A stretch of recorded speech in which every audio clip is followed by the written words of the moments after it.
Listo los versículos del 15 en adelante. En esta tarde he titulado el sermón Elección equivocada. Elección equivocada. Mateo 27, 16. La última vez que yo vi a este personaje no me parecía tan relevante como ahora, después de haber estudiado profundamente su vida. Cuando era un niño nos ponían la película de Jesús y habían varias versiones de la película de Jesús. Lo último que vimos fue la versión de Mel Gibson, que es La Pasión de Cristo. Pero antes había una película que se expandió por todo el mundo, se tradujo a muchos idiomas. Y en esa película, que nos hablaba desde el nacimiento hasta la crucifixión y la resurrección y todo, en esa película aparecía un personaje muy interesante llamado Barrabás. La última vez que yo vi ese personaje en la película apareció un hombre estúpido. O sea, lo sacaron ahí dentro de una reja y salió riéndose y todo babudo y todo feo y todo andrajoso. Y la mente de niño que me quedó así en esa película era que era como un hombre estúpido, algo ahí como este estúpido que estaba aquí adentro, que lo sueltan para que se vaya y van entonces a condenar a Jesús. Con los años me he dado cuenta que fue una representación amable de lo que realmente era esa persona. Fue una representación quizás un tanto medida de lo que realmente representaba y es esa persona. Elección equivocada es el sermón de hoy, está basado en el hecho básicamente de que llegado el momento en que los hombres tuvieron que elegir delante de Pilato a quién soltar, hicieron lo mismo que siempre hacen los hombres, eligieron mal. Ese es el gran problema. Al principio, con el libre albedrío, eligieron mal, eligieron el pecado. Y después, teniendo al Cristo delante, teniendo al Señor delante, volvieron a decidir mal. Soltaron a Barrabás y dejaron preso a Jesús, a quien le aplicaron el castigo que en realidad debería haber llevado Barrabás. 3 personas en una cruz, 2 ladrones a su lado, Jesús puesto ahí en el medio. Ese era un lugar donde Barrabás debería haber sido crucificado y probablemente ahí también pudiéramos haber sido crucificados tú y yo. La enseñanza en esta tarde, quiero compartirte la enseñanza de hoy, es el hombre necesita a Dios para conducirse en caminos de vida. Porque queremos que si usted nos visita y a alguien le pregunta, fuiste a la iglesia, ¿qué aprendiste en ella?, tengas algo que compartir. Lo que nosotros queremos estudiar hoy es esto. El hombre necesita a Dios para conducirse en caminos de vida. Querramos o no, la vida está llena de decisiones. La vida está llena de toma de decisiones. Algunas son trascendentales y otras no tanto. Pero lo que la vida nos enseña, después de algún tiempo vivido, creo que ya he vivido la mitad de un siglo. Ya tengo la mitad de un siglo cancelado. Creo que ya estoy descontando. Ya cuando tú vienes en subida, la meseta es como a los 40. Ya después viene la cosa, ya el tiempo no se mira igual. Ya las cosas, ya tú sabes que el tiempo hay que economizarlo más y vamos a las cosas que más valen la pena. A la edad de 50 años quieres dedicarle más tiempo a tu familia, quieres pasar más tiempo con tus hijos, ya a tus hijos no los puedes cargar porque ya pesan más que tú, ya no los puedes arrullar porque ya dicen, suéltame, me das calor. Ya las cosas son diferentes. A la edad de 50 años ya no lucimos como al principio. Entonces, como quiera que lo pongas, te das cuenta que después de los 50 años ya es misericordia de Dios existir. Cuando yo, que soy un apasionado de la historia, cuando leo la historia, hubo generaciones completas que nunca llegaron a 50 años. Personas que no llegaron nunca a 50 años. Entonces, ya cuando llegas a ese tiempo, sabes que de alguna manera tienes que empezar a reflexionar. Y lo que pasa es, después de los 50, es que las decisiones que tomaste antes, a los 50 ya estás gozando o pagando las consecuencias de esas decisiones. ¿Ves? Ese es el problema. Ya cuando llegas a 50 años, o estás gozando las decisiones de haber tomado buenas decisiones, o sea, estás gozando el privilegio de tener el fruto de buenas decisiones, o a los 50 años y más ya empiezas a empezar a pagar las malas decisiones, los costos de las malas decisiones. Por eso en esta tarde yo quiero recalcar esto, ya que sea que tomemos decisiones o no, un poquito atrás, Arturo, ya que sea un poquito, tengamos que tomar decisiones o no, toma tus decisiones en el Señor. Porque cada vez que veo la Biblia, cada vez que reviso mi vida, me doy cuenta que he tomado decisiones que no están en el Señor. Me doy cuenta que ha sido complicado, ha habido consecuencias. Y bueno, acá hoy vamos a aprender, el hombre necesita a Dios para conducirse en caminos de vida. En el escenario en que nosotros vamos a ocupar la Biblia hoy, es un escenario netamente religioso. Ahí está todo establecido. Ahí por una parte tenemos a los judíos, con toda una religión montada, rituales, sacerdocio, cosas que nunca antes la religión judía había visto. Lo que yo tenía entendido desde el Antiguo Testamento cuando lo leo es que había un sumo sacerdote, pero por alguna razón en el tiempo de Jesús ahora tenemos dos sumos sacerdotes, Anás y Caifás. De los dos no hacemos uno, tampoco. O sea, entiendo que tengan que haber dos, inclusive deberían haber habido 10, porque de ellos no hacíamos uno que realmente valdría la pena. Había toda una religión montada. Por otra parte, en el escenario tenemos a los romanos, tenemos a un hombre extremadamente sanguinario que se llama Pilato, alguien que está puesto ahí para sofocar exactamente a los judíos, para traer paz a través de la espada. Le expliqué en un sermón anterior que Pilato era alguien que resolvía las cosas rápido. Cuando él veía que habían revueltas y cosas así, él cogía a sus hombres, los vestía para que parecieran de secta judía, los infiltraba en la multitud y ellos apuñalaban gente. Y cuando la gente veía que había apuñalamiento y se caían al piso y morían gente, entonces ¿qué hacían? Ya no salían a una revuelta, se escondían. Así que por una parte tenemos a Pilato, alguien que es extremadamente cruel, alguien incluso que no respeta ni la religión de los romanos, no le interesa tampoco la religión de los judíos, lo único que le interesa es su derecho propio y su gobierno. Por otra parte tenemos a Dios que nunca está callado, revelando a la mujer de Pilato, cuidado con lo que vas a hacer. Y fíjense las palabras de esa mujer, dijo, no toques a ese hombre, he padecido en sueños tremendamente por él. Pero Pilato, irrespetuoso al final, enfrenta a Jesús. Y por otra parte tenemos a un malhechor que se llama en la Biblia, lo conocemos como Barrabás, o sea, ese es el nombre que tiene. En medio de todo eso nos damos cuenta que los hombres al único que no tienen es a Dios. Tienen religión, tienen política, tienen economía, tienen inclusive castigos por sus maldades, pero no tienen a Dios. Entonces se dedican a tomar la decisión más trascendental de la humanidad, pero sin consultar a Dios.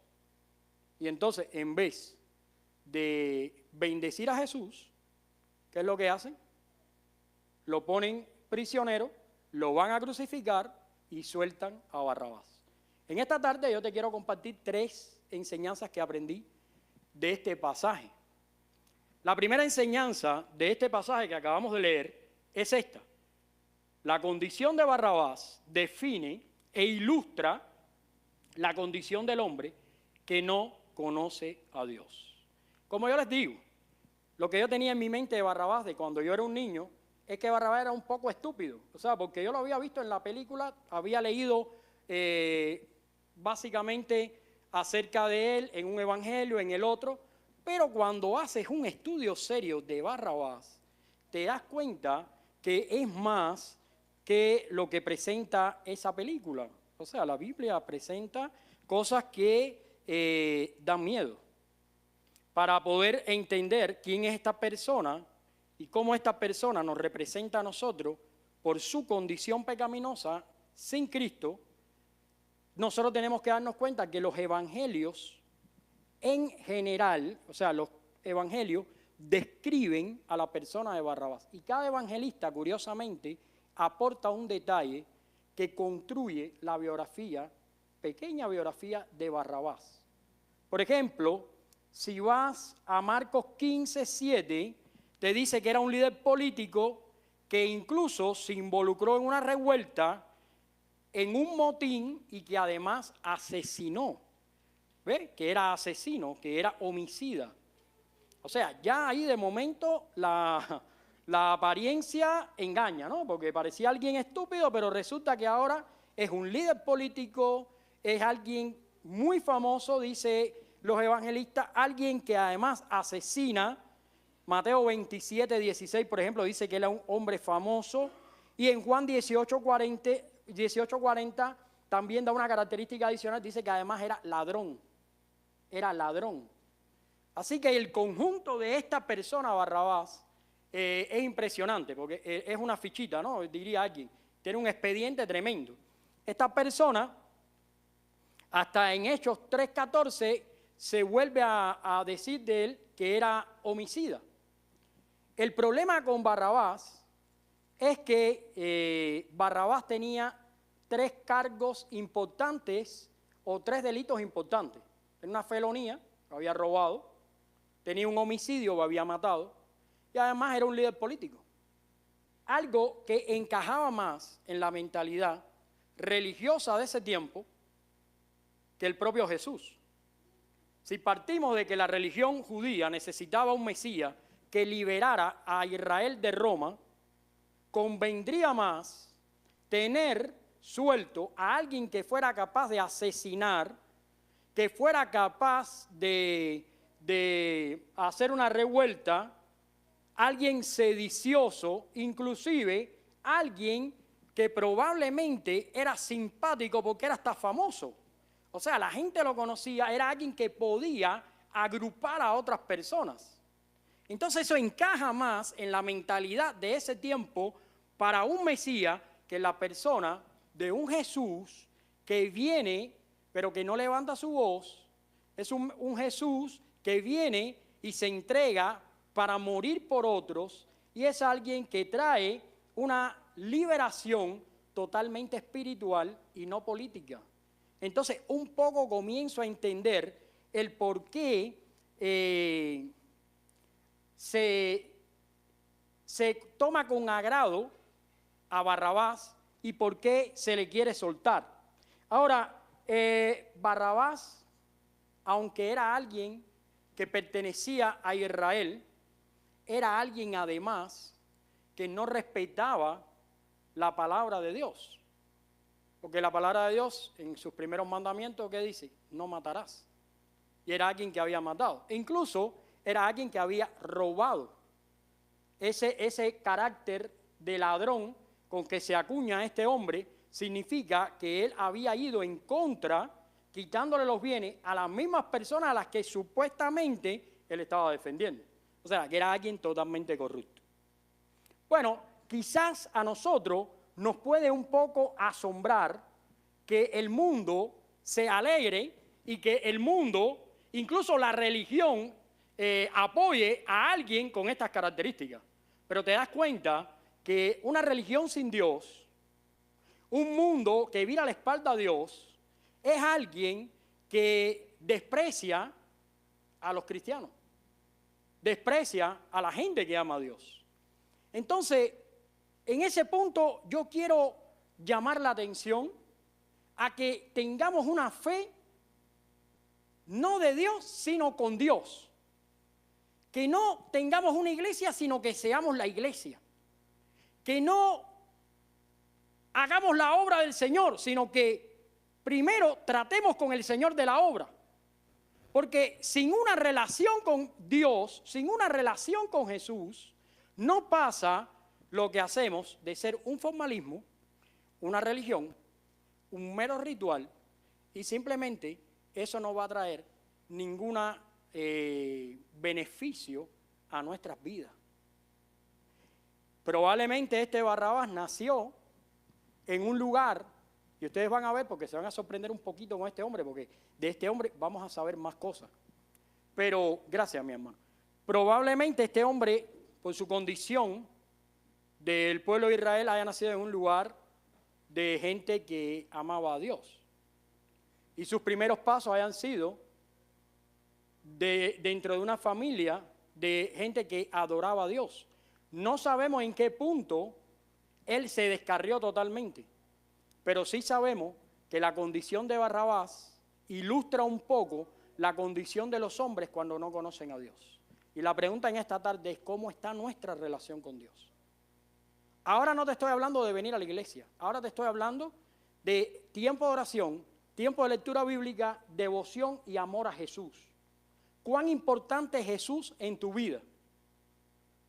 ¿Cuán importante es tener una amistad con Jesús por encima que la que tienes con cualquier otra persona?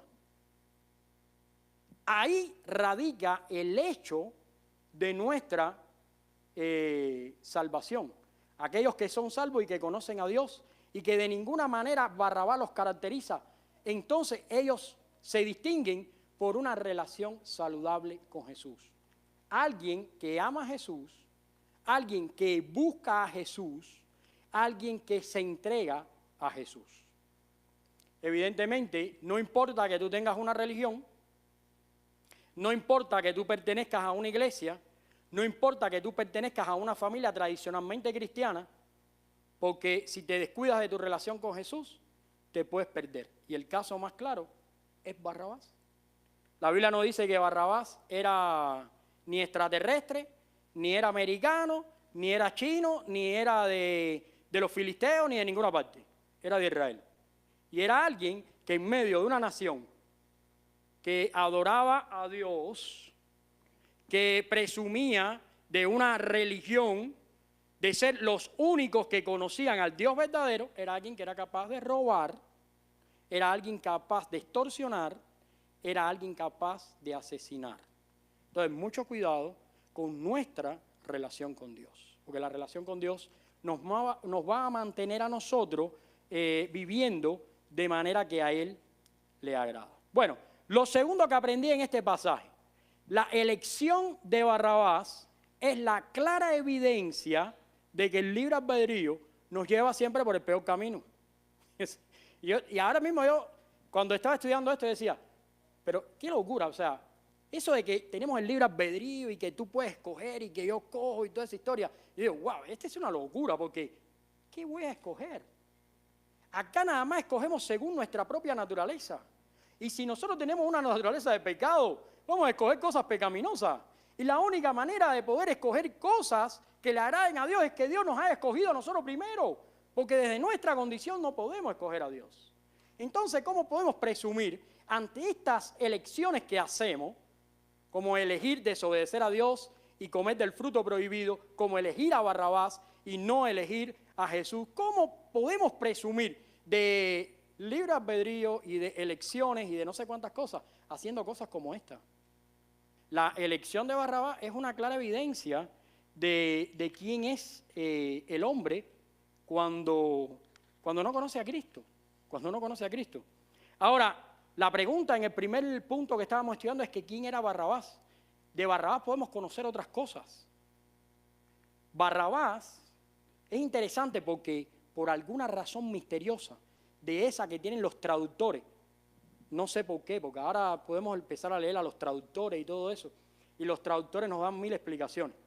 Por ejemplo, yo estaba en el YouTube hace unos días estudiando versiones, y entonces me oigo un programa sobre la versión de la Biblia de las Américas. ¿Ves? La traducción de la Biblia de las Américas. Me oigo un programa de la traducción de la Nueva Versión Internacional.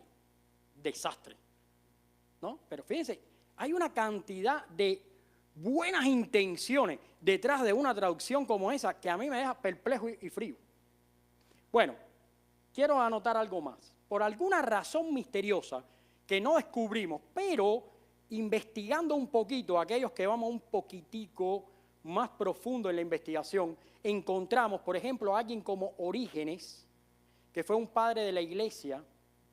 Orígenes dice en sus escritos que este Barrabás se llamaba Jesús, que este se llamaba Jesús Barrabás. Y más interesante, si tú entras en los manuscritos, algunos autores dicen que en los manuscritos más antiguos del Evangelio de Mateo,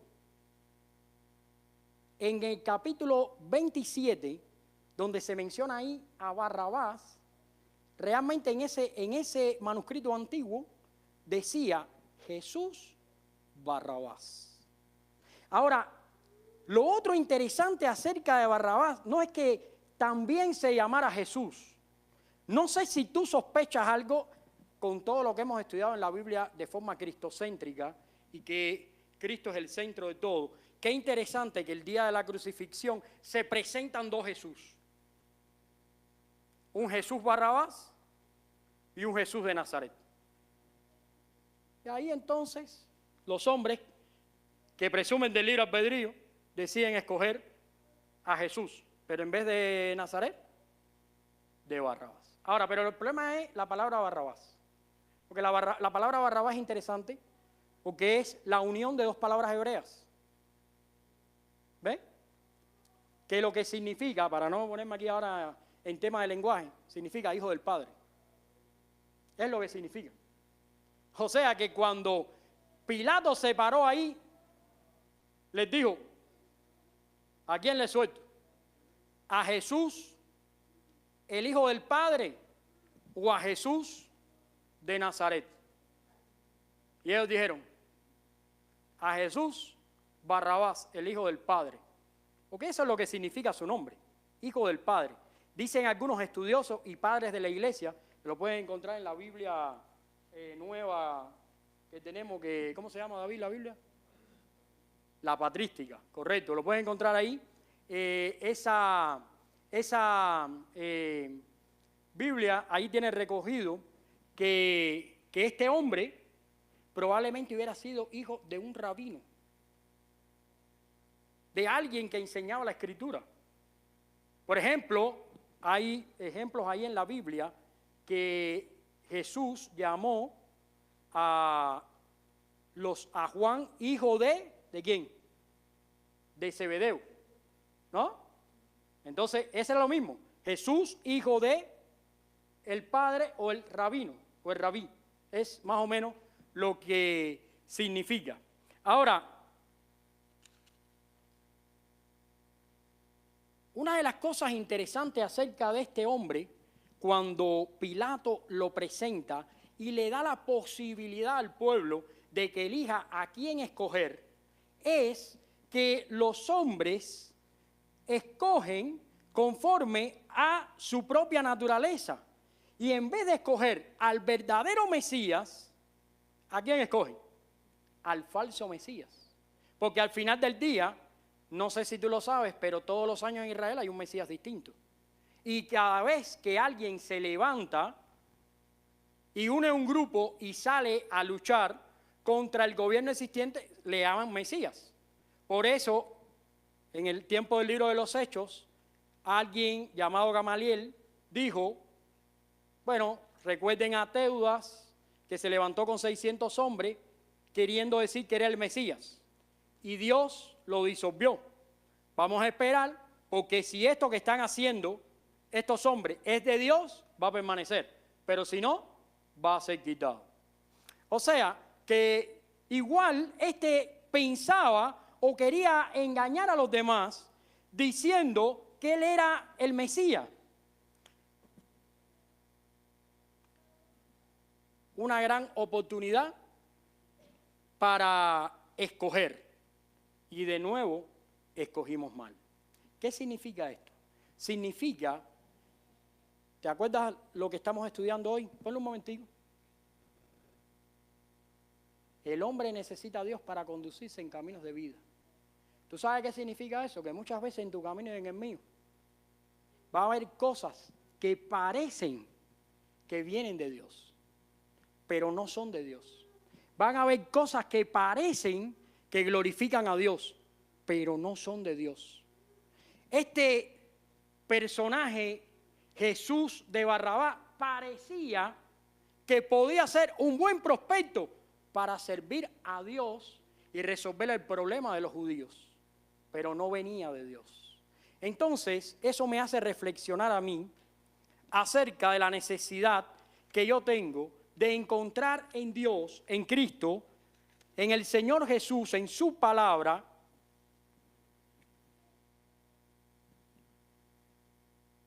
mis decisiones. Porque una elección sin Dios me lleva por un camino equivocado. Y eso es lo segundo que yo aprendí. La elección de Barrabás, ve atrás, es la clara evidencia de que el libre albedrío nos lleva por el peor camino. Yo no sé hoy cómo estará tu vida. Te quiero leer un poquito, un poquito de algo que escribió Spurgeon. Spurgeon, que estudió también este pasaje, él dijo, son dos personas que pertenecen a familias distintas, nacieron en hogares diferentes, pertenecen a reinos diferentes, representan a gobernantes diferentes. No podemos tener a los dos. No podemos tener a Jesús, llamado el Cristo, y a Jesús, el Barrabás.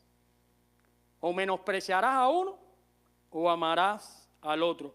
No puedes servir a Dios y a las riquezas, no puedes servir a Dios y al pecado, no puedes servir a Dios y al mundo. O amas a uno o aborreces al otro. La historia de Barrabás, dice Spurgeon, es la historia de la salvación a través de la muerte de Cristo. Su nombre significa hijo del Padre, pero muchos de nosotros, igual a él, somos hijos de Adán, somos culpables de rebelión, de sedición contra Dios, somos asesinos de nuestras propias almas. ¿Sabe que muchas veces nosotros somos asesinos de nuestras propias almas? Porque en la iglesia no nos ocupamos de cosas de la iglesia. En Cristo no nos ocupamos de cosas cristianas. No nos ocupamos de estudiar profundamente la palabra. Es más, conocemos mejor a algunos dentro de la congregación que a Cristo mismo. Cuidado. Hay quien tiene más intimidad con algunos de la congregación que con Cristo mismo. Es capaz de desnudar su alma, de contar los secretos más profundos a alguien de la congregación, pero no lo ha hablado con Cristo. Cuidado, no puede servir a dos señores. El Señor de nuestra vida tiene que ser Cristo. Él es el que tiene que saber todas las cosas nuestras. Por eso, cuando tomamos camino equivocado, aún dentro de la iglesia, ¿saben qué ocurre? Nos asesinamos espiritualmente. Y dice Spurgeon, muchas veces somos asesinos de nuestras propias almas, somos culpables de rebelión, estamos presos en el pecado, necesitamos la muerte, porque la paga del pecado es la muerte, necesitamos la ejecución, pero por la gracia de Dios, por la gracia de Cristo, es que entonces nosotros vivimos. Y por mucho tiempo me pregunté, ¿por qué tenemos que saber nosotros que Barrabás fue suelto y Jesús apresado? Ahora encuentro la verdad. Ahora encuentro la verdad. ¿Sabes qué pasó? Barrabás fue libre físicamente, pero fue un esclavo del pecado para siempre. Sin embargo, Jesucristo con su muerte nos liberó a todos. Por eso es la tercera cosa que aprendí en este pasaje. La superioridad del verdadero Jesús. Y ahí te quiero llamar la atención un poco, porque muchas veces estamos en búsqueda de una iglesia, muchas veces estamos en busca de un mensaje, muchas veces estamos en busca de unas palabras que quieran endulzar nuestros oídos. Las redes están llenas de habladores que dicen cosas para endulzar el oído de las personas. Lo único que te quieren tener es entretenido en la conexión para ganar dinerito. Pero necesitamos pedirle a Dios discernimiento. ¿Saben para qué? Para empezar a aprender a conocer y a vivir con el verdadero Jesús. Jesús muere y sustituye al malo, al culpable, al aberrado. El inocente muere por el culpable. El cordero es castigado y el asesino es suelto. Esos son los estándares del mundo todavía hoy. Pero en Cristo Jesús nosotros tenemos vida eterna. La liberación de Barrabás resalta la tragedia irónica de la elección humana. Cada vez que tengas que elegir en tu vida, y te voy a decir con quién casarte, dónde trabajar, cuándo tener hijos, qué educación le vas a dar a tus hijos, a qué iglesia te vas a congregar, qué mensaje vas a hacer. Cada vez que tengas que tomar una decisión, tómala en el nombre del Señor. Porque la liberación de Barrabás es la irónica maldición de aquellos que creen que pueden vivir despreciando a Dios. Y nadie puede vivir despreciando a Dios, nadie. Porque no importa que tú no quieras adorar a Dios, no importa que tú no quieras reconocer que eres el Señor. La Biblia da testimonio en Filipenses 2, del 5 al 11, que un día toda rodilla se doblará y toda lengüita confesará que Cristo es el Señor. Y eso no hace acepción de personas, eso es para todo. Da igual si eres del occidente, que si eres del oriente, que si eres del norte, que si eres del sur. Toda rodilla se doblará y toda lengua confesará que Jesucristo es el Señor. La liberación de Barrabás es un reflejo nuestro, que muchas veces queremos escaparnos de la culpabilidad del pecado, tomar atajos, sabiendo que Jesús tomó nuestro lugar. Yo siempre me pregunto, ¿cómo ese hombre? Bueno, en la película parecía estúpido, ¿no? En la película sale corriendo, riéndose y burlándose. Y yo creo que un poquito eso sí. ¿Por qué? Porque después en el Evangelio, cuando me encuentro a dos colgados al lado de Jesús, a los lados, hay uno que se burla. Y esa es la gran miseria del hombre. Ahí hay un cuadro y un retrato enorme de la realidad de la raza humana. El Cristo que es el centro de todo. Por una parte, el que se está muriendo, se lo van a comer los pájaros, los ojos, le van a partir las rodillas. Es un desastre, pero todavía se burla de Dios. Todavía tiene sentido del humor. ¿Escucha esto? Todavía le da risa y se burla de Dios. Está embarcado, está desbaratado, no levanta cabeza, no vive. Está destruido por todos lados, pero todavía se burla de Dios. Y por otra parte, bueno, te encuentras al que enfrentándose con su pecado, al que es confrontado por su pecado y rinde su vida, pide misericordia, pide perdón y ¿sabes qué? Obtiene la salvación. Ayer Fernando me pasó un escrito. Él no sabía que yo quería compartirlo hoy. Ayer Fernando me pasó un escrito interesantísimo, porque exactamente habla de eso. Habla de cómo nosotros, en nuestra condición, muchas veces no lo tengo ahora, no lo encuentro ahí. Pero básicamente lo que dice es que el Cristo no hizo nada espectacular, no hizo grandes predicaciones en púlpito, o sea, no hizo ni de la mitad de las cosas que nosotros hoy creemos que es el cristianismo, pero así todo trajo la salvación y con su vida nos dio vida. ¿Qué significa eso? Significa que mi mirada tiene que estar en Jesús, porque no hay un tercer ejemplo. O estás a un lado de la cruz o estás al otro. O estás en el grupo de los que se burlan de Dios, simulan la vida cristiana, dicen aquí nosotros los cristianos del siglo XXI, que estamos actualizados, que tenemos el arcoíris, tenemos no sé cuántas cosas, y tenemos las nubes en el cielo, y maravillas en la tierra, y prosperidad para no sé quién. O simplemente viramos la espalda, nos burlamos de Dios, mira, ahí van los cristianos, o hacen como en Siria, que le cortan la cabeza, acaban con la gente. Puedes estar en ese lado, o puedes estar en el otro. En el que viendo nuestra propia miseria, encontrando nuestra verdadera condición espiritual, le digamos al Señor, ten misericordia de mí cuando venga en tu reino. Y entonces recibiremos las palabras de Jesús que diga, hoy estarás conmigo en el paraíso. Quiero concluir Hoy, tal como ayer, el mundo sigue escogiendo a Barrabás.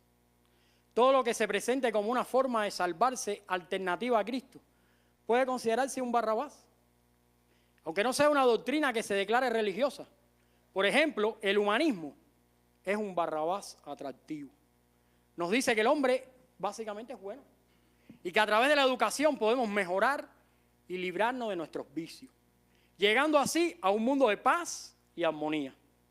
Ahí tenemos a la ONU, a la doctrina de los derechos humanos, que nos prometen paz, justicia, unidad, pero sin Cristo. Fuera con ese Barrabás. Eso no es más que humo.